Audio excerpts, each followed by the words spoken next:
variables. Consider the experiment of going to office. We know that the outcomes are late on time or early. Most of the time, it's useful to represent the outcomes of the experiments by numbers.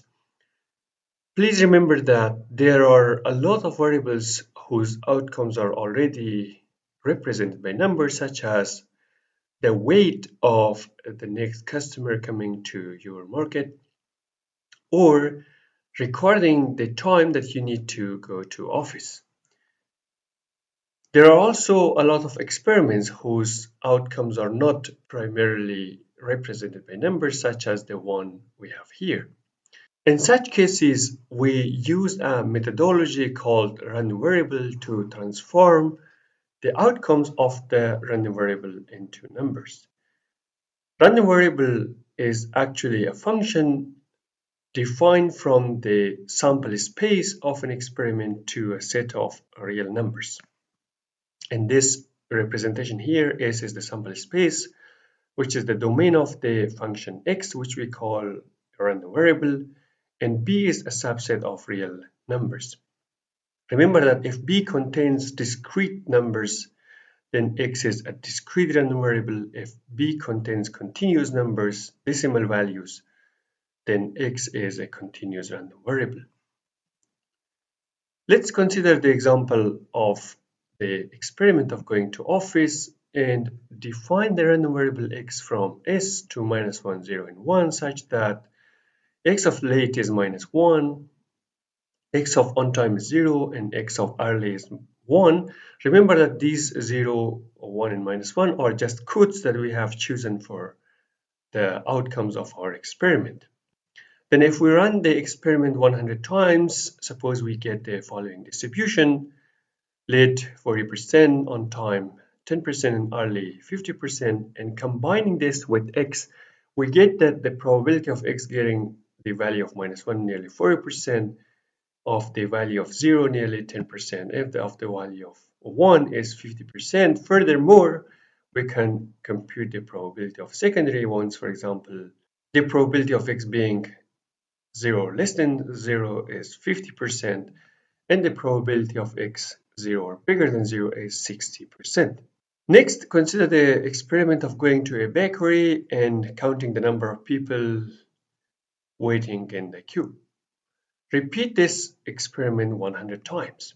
As we can see in this distribution table, no people waiting happened 4 times out of the 100, 1 person waiting 10 times, 2 persons waiting 20 times, 3 persons waiting 30 times, 4 persons waiting 21 times, 5 persons waiting 10 times, and more than 5 persons waiting 5 times.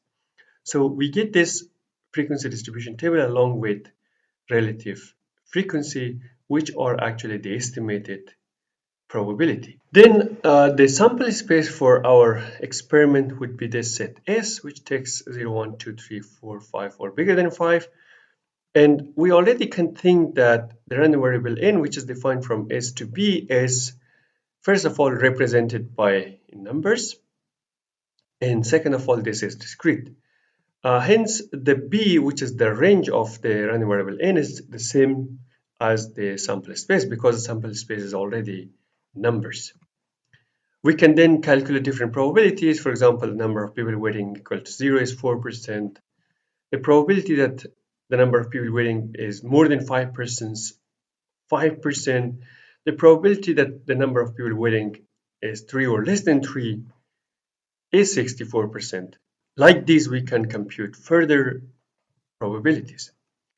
We use a function to present the probability distribution of a random variable, which is defined from b, which is the range of the random variable, to the closed interval 0 and 1, which is the range for the probability function.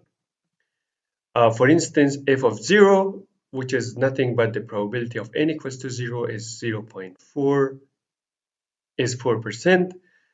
F of 1, which is the probability of n equals to 1, is 10%. Probability of f of bigger than 5 is probability that n is bigger than 5 is 5%, and so on and so forth. In fact, we can plot the PDF or probability distribution of the random variable n as follows. Putting the estimated probabilities for each of these outcomes, namely for 0, 1, 2, 3, 4, and 5, and more than 5 into a histogram, we can see that the probability distribution of the random variable n is looking like the following histogram. Next, consider the experiment of recording the time it takes you to arrive office. Suppose you run this experiment 100 times and you record the number of minutes you need to reach to office. For example, first day you need exactly 15 minutes, second day you need 14.5 minutes, third day 15.2 minutes, and so on and so forth. And as you can see here, if we define a random variable t from s to an interval from 0 to infinity is the time it takes you to arrive to office is actually a continuous random variable because the time you need can take any value bigger than 0. In fact, theoretically 0 or bigger than 0.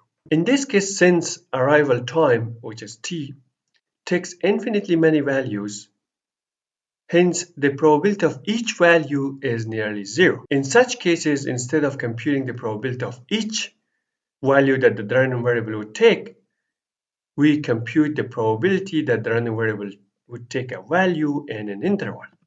In other words, we compute the probability that the arrival time is between 15 and 16 minutes. In order to compute such probabilities, we plot the density function of the probability distribution of t, which is referred to as probability density function.